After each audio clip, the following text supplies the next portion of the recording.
mẹ ơi con là con trai đừng của mẹ ở đây mẹ ơi.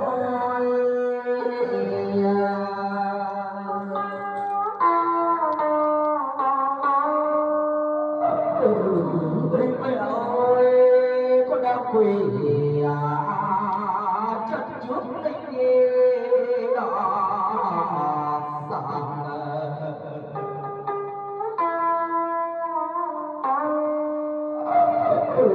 rằng mẹ ơi kèm tay thân khóc tôi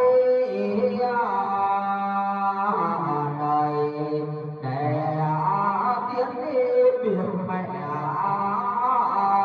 đi.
Ôi mẹ ơi trời đã tối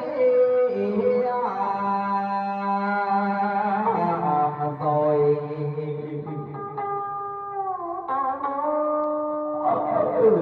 Ôi mẹ ơi con trai nhìn mẹ không thấy mà con đứng đi ngồi không yên.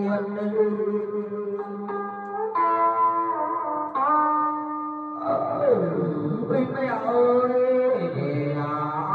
không mẹ đây đã để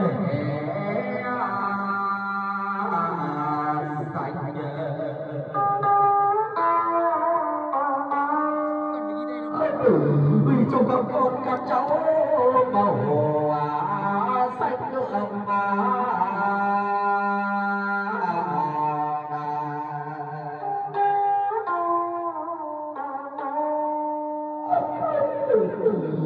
mẹ ơi đau vui đồng mà ấm đi một